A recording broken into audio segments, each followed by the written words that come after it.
Nailweb LT – lengvos medžio metalo sijos pramoniniams ir gyvenamiesiems pastatams. Sveiki gyvi, čia laida apie žūklę. Šiandien mes esame prie mūsų upių tėvo Nemuno ir ruošiamės eiti į žvalgybą. Dabar trumpai apie tai, ką matysite šiandien.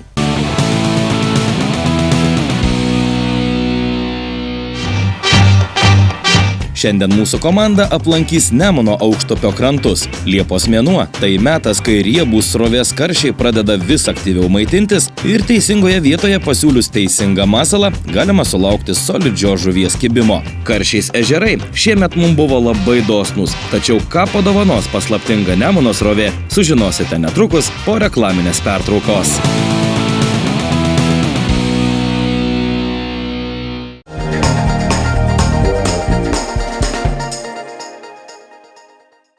Surinkti stogo konstrukciją ar perdangą paprasta naudojant ypač lengvas bei tvirtas Nailweb medžio metalo sijas. Jos paprastai montuojamos, gali atlaikyti įvairias apkrovas, yra greitai pagaminamos. Nailweb sijomis galima uždengti iki 30 metrų tarpą tarp sienų, nenaudojant papildomų atramų. Nailweb sijos tinka visų paskirčių statiniams. UAB Fanatikai – tai didmeninė, mažmeninė ir elektroninė prekyba žūklės reikmenimis. Fanatikai – tai laiko patikrinti įrankiai nuo valties iki kabliuko tikram fanatikui. Galite pirkti ir internetu. Taip pat kviečiame pažvejoti žuvingame Vabalių ežere. Apie viską internete fanatikai.lt. Spiningai Favorit – tai 30 serijų meškerykočių nuo ypač lengvų iki sunkių visiems spiningavimo būdams. Favorit spiningė dera ypatingas jautrumas, japoniškos technologijos bei dizainas, kurie nenuvils nei mėgėjo, nei profesionalo. Favorit atstovas Lietuvoje – UAB Rerija.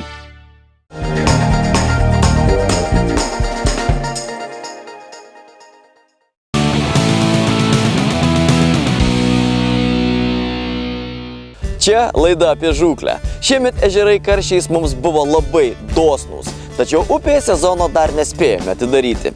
O čia karšių žūklės specifika visai kitokia.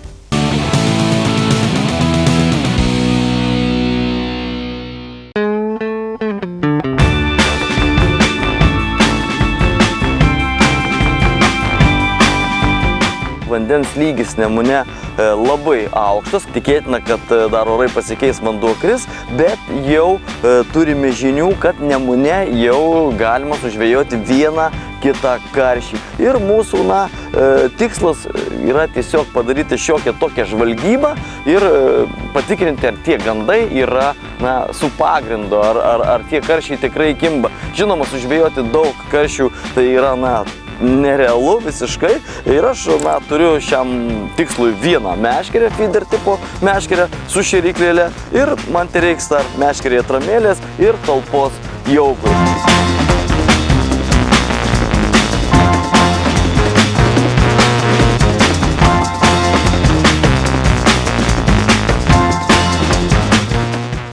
Kaip jau minėjau, mūsų žūklė yra tokia daugiau žvalgybinė. Šiandien truks viso labo pusdienį, todėl labai daug jauko gamintis nereikia. 1 kilogramą užteks, nes jaukas šiuo atveju bus tik prievilas prie mūsų masalo, kad žuvis lengviau surastų mūsų masalą. Jis bus patalpintas į šėryklėlę, suspaustas jaukas, labai kokybiškas jaukas ir srovė tiesiog darys šiokį tokį takelį, pagal kurį žuvis turėtų ateiti ir surasti pirmiausiai mūsų masalą. Tai yra svarbiausia, todėl jaukas dar kartą turi būti labai kokybiškas. Todėl naudosime Lorpio Competition varžybinį jauką. Jaukas yra pilnai iškepintų detalių. Tai yra, sakykime, jau viskas, kas gali būti jaukuose geriausia.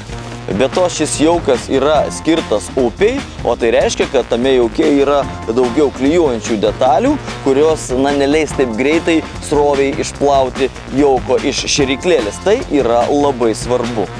Beje, vasarą net patį geriausią jauką visuomet verta pagardinti papildomais aromatiniais priedais. Esant šiltam vandeniui, blogiau tikrai nepadarysite, tik svarbu išlaikyti protingas proporcijas. Į kilogramą jauko įberiame 1/4 maišelio Lorpio priedo karšiams, o visą masę drėkiname vandens ir melasos tirpalu. Melasa jaukui suteiks saldumo, kurį karšiai labai mėgsta, ir vasarą be šio priedo plačiašonių žūklę nelabai net įsivaizduojame.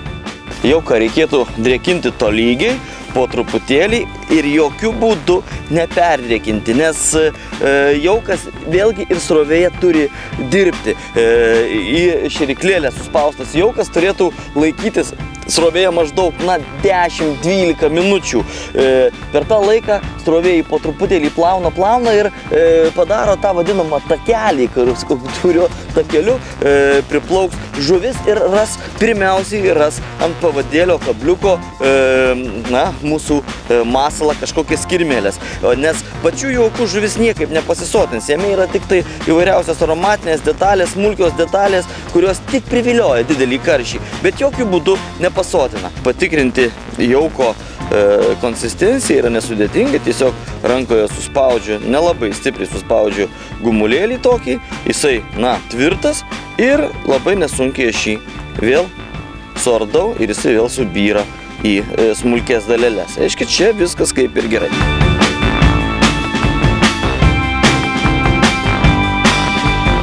Jaukas jau pilnai paruoštas, papildomai jau padrėkintas, štai jo konsistencija tokia, kokia norėčiau, kad būtų.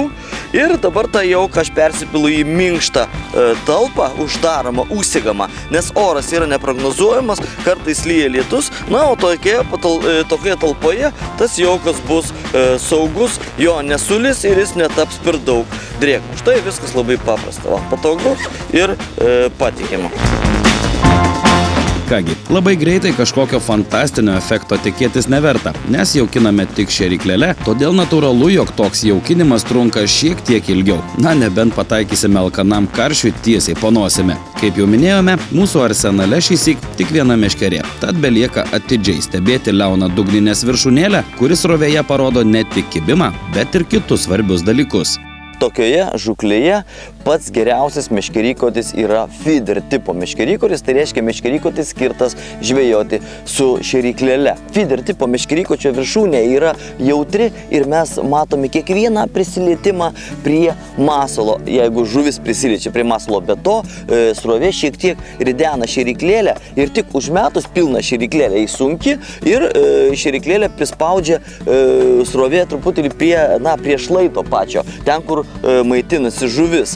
O kuomet vanduo išplauna šėryklėlė darosi lengvesnė, ją pradeda srovė dar labiau traukti arčiau krašto ir mums feeder tipo meškerykočio viršūnė parodo, kad jau šėryklėlė ritasi, reiškia jau jauko joje nėra, mes galime ištraukti meškerę, vėl pripildyti, prikimšti šėryklėlę ir vėl užmesti į tą pačią vietą. O beje, kai kips žuvis, tai jau aiškiai matysime kibimą, nes karščio kibimas Nemune ir bendrai upėje yra kiek kitoks negu ežere. Jeigu ežere, karščio nieks neskubina, jis gali savo ramiai ragauti masalą, tai čia yra visai kas kita. Upėje vis tik žuvis yra pripratusi tiesiog drąsiai griebti masalą, jeigu tai jis tinkamas žuviai, ji nieko nesvajoja, tuoj pat griebia ir kibimas aiškus.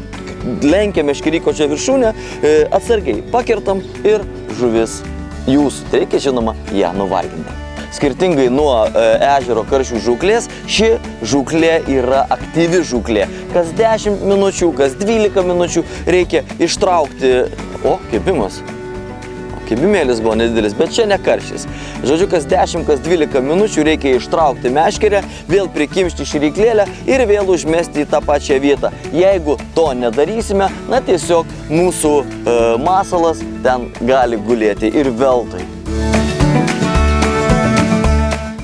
Kol kas ypatingų pokyčių mūsų žūklėje nėra. Nuosekliai dirbame pildydami šėryklėlę, bei šiek tiek glumina ir tai, kad nekimba net smulkmė, kuri dažniausiai pati pirma prisistato prie kvapnaus jauko. Žvejiška logika kaltina nuolat besikeičiantį orą, tačiau kantrybė tai kiekvieno meškeriotojo duona. Nemunas kol kas tyli. Nemunas yra tokia upė, kur ypatingai vasaros pradžioje, Liepos pradžioje labai sunku yra nuspėti, kada žuvis pradės kibti. Jeigu ežeruose yra kartais visai nesudėtinga, žinai, tiksliai kada žuvis kips, kuriomis valandomis, tai čia neaišku. Ar anksti ryte, ar įdienojus, ar vakarop, galbūt naktį. Todėl tiesiog reikia sėdėti ir laukti. O kol mes lauksime kibimo, kviečiu pasižiūrėti Spiningavimas LT varžybas nuo Rubikių ežero.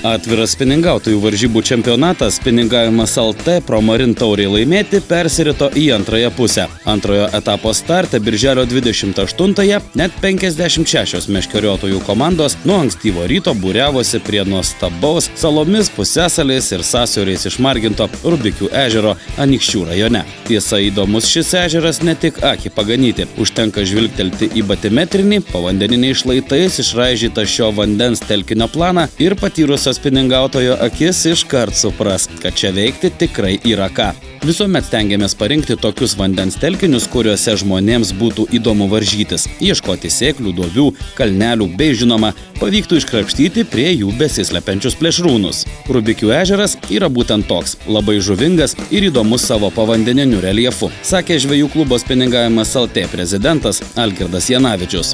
Pasipuošę ryškiomis dalyvių liemenėmis, čempionato dalyviai išskubėjo į ežero plotus. Tiesa, žiūrėdami į dangų, žvejai dar prieš startą baiminosi, jog sugauti žuvį bus labai sunku. Nors vasara birželio pabaigoje labiau panašėjo į darganotą rudenį, tačiau varžybų dieną smagiai plieskė saulė, o įdienojus žvejai valtyse kepė lyg blynai ant keptuvės. Bet kokiu atveju apie 10 valandą ant vandens tvarką prižiūrinčių teisėjų telefonai pradėjo kaisti. Pagal nerašytas taisykles dalyviai, norintys paleisti stambų laimikį, gali pasikviesti teisėją, žuvį pasverti valtyje, užregistruoti rezultatą ir plėšrūną paleisti į gimtuosius vandenis. Ši tradicija dar tik formuojasi ir reikia tikėtis, kad bus vis populiaresnė dalyvių tarpe. Kad Rubikių ežere yra daug didelių ešerių ir jie kimba visai neblogai – faktas. Jų Spiningavimas LT Pro Marine taurei laimėti čempionato dalyviai sugavo ne vieną. Kad yra didelių lydekų, įrodė komandos Zazaiza Dream Team skambutis teisėjams. Ant vandens buvo pasverta ir paleista didžiausia varžybų žuvis svėrusi 4 kg 100 gramų.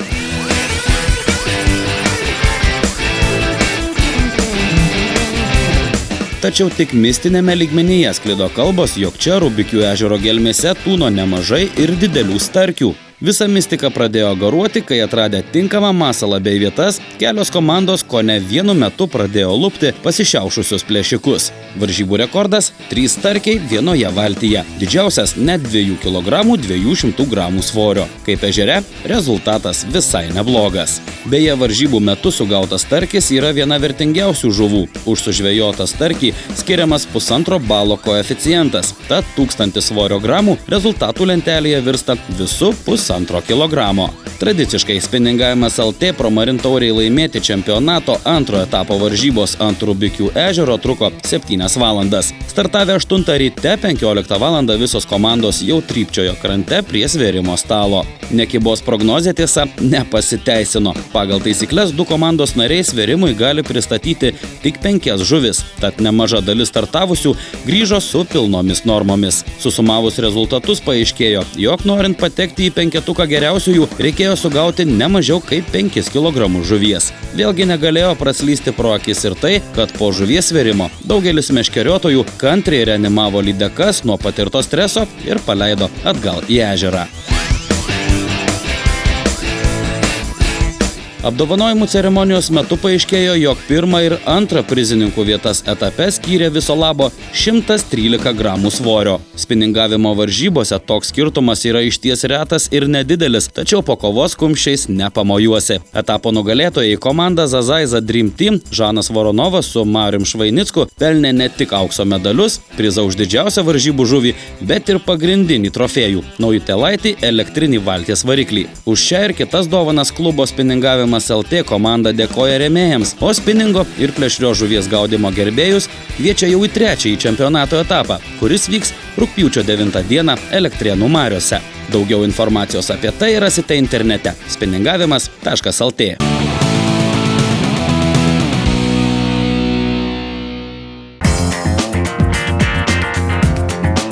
Na, o mes grįžtame į Nemuno aukštupį, kur veiksmas pagaliau prasidėjo. Pirmas agresyvus kibimas ir panašu, jog veikti bus ką. Pagal pasipriešimą karšis štai iškilo į paviršių ir gražus didelis karšis. Nemunas tokia upė, kada sunku nuspręsti, kada toje upėje kips žuvis, kada bus kibimai, kada ateis. Ežere kiek kitaip viskas. Upėje reikia tiesiog sėdėti ir laukti. Ir, dideliais būriais retai karšiai čia plaukioja po 1, 2, 3, na bent taip yra sužvejojama. Todėl manoma, kad nedideli būriai, bet jie čia būna kartais labai dideli.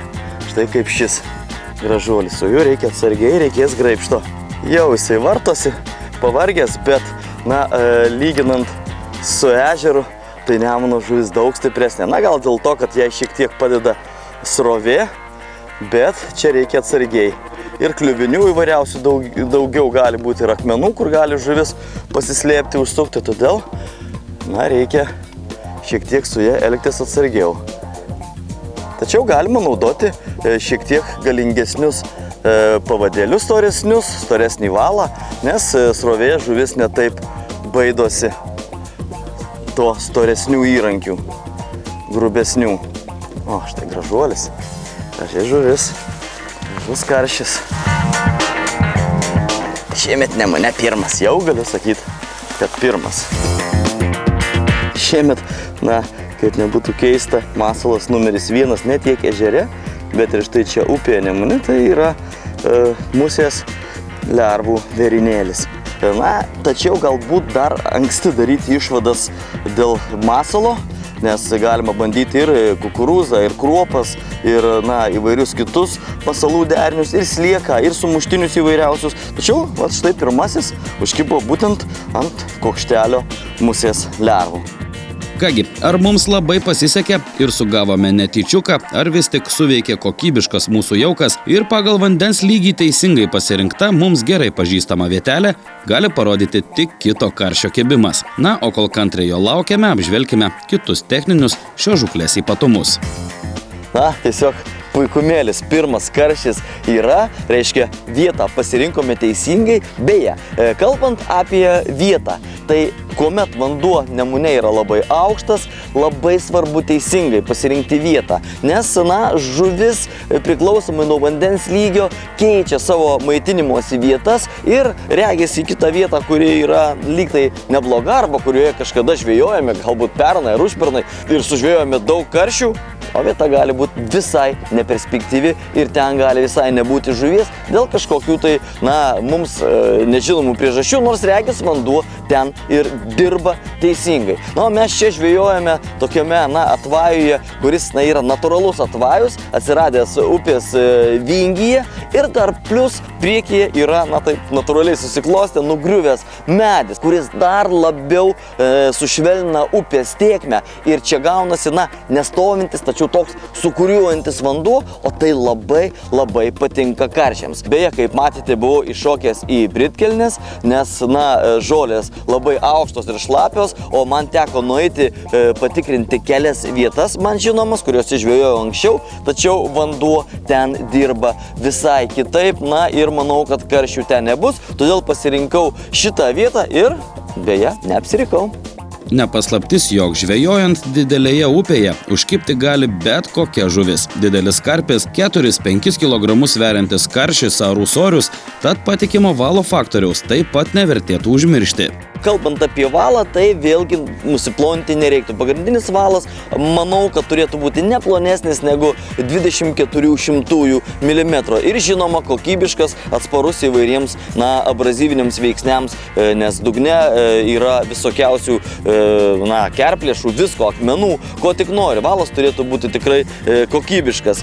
Aš naudoju Paternoster tipo sistemėlę, tai yra 2 pavadėliai, prie vieno pririšu šėryklėlę, eksperimentuoju su šėryklėlės pavadėlio ilgiu, bet pliusas šitos sistemos Paternoster yra tas, kad pagrindinis pavadėlis su kabliuku, jis yra aukščiau šėryklėlės ir tai yra idealus, na, kibimo indikatorius, nes tik žuvis prisilietusi prie masalo iš karto timtelna pagrindinį valą ir mes labai puikiai viską matome feeder viršūnėlės pagalba. Ir svarbus yra dar dalykas, tai yra pavadėlio storis. Upėje labai nuploninti pavadėlių nereikia, nes, na, žuvis nelabai reaguoja į pavadėlio storį dažniausiai, todėl mano supratimu pavadėlis turėtų būti neplonesnis negu 18 šimtųjų. Aš naudoju 22 šimtųjų mm storio fluorokarboninį valą. Fluorokarboninis man patinka labiau todėl, kad jisai šiek tiek sunkesnis, skęsta, bet to jisai mažiau painiojasi, nes yra kietesnis, stangresnis, sakykime, dėl to nesusidaro įvairiausi mazgai. Ir dar viena, reiškia, gera savybė jo yra ta, kad jis yra atsparus, trinčiai į įvairiausias kliūtis. Na, o mums panašu, jog sekasi, nors ir audros aplink sukiojasi, tačiau valo tvirtumą teks patikrinti dar kartą. O, yra dar vienas, irgi nemažas, bet taip davės iš karto į gelmę. Tolyn ir srovė jam padeda. Nemunas, bendrai upė skiriasi nuo ežero tuo, jų paviršių išlipo, skiriasi nuo ežero tuo, kad karšiui labai padeda srovė. Ir čia jau mums šiandien antrasis karšis po, gana ilgos poros valandų pertraukos, bet orai permainingi. Ryte buvo giedra, keli debesėliai, dabar pakilo vėjas ir kaupėsi audra. Reikia skubėti, nes dangus pajudavo ir, manau, kad 2 karšiai tai ir taip jau labai geras rezultatas, nes vis tik tai žvalgyba yra žvejybinė daugiau, aš pavadinčiau šitą mūsų žūklę, o ne kažkokia tai sisteminga žūklė. Didelis gražus karšis. Taip davė iš karto į srovę, kad reikėjo šiek tiek ir ryte atleisti. Gražus.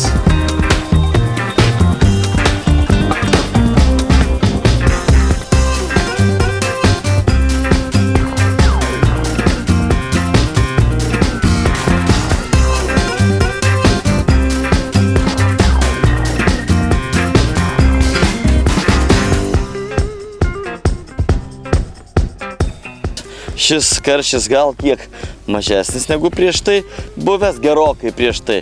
Tačiau, geras rezultatas. Plačiašonis, rudas net. Gražus, riebus Nemuno karšis.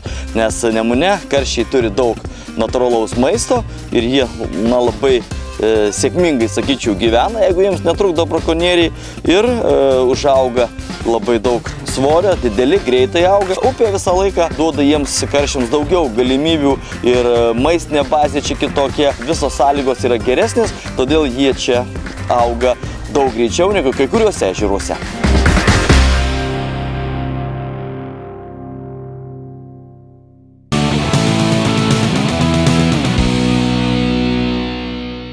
Tai štai tokia šiandien mūsų karšių žūklės žvalgyba Nemune. Ir kaip žvalgyba ji tikrai pavyko. O toliau laidoje trofėjinio laimikio konkursas.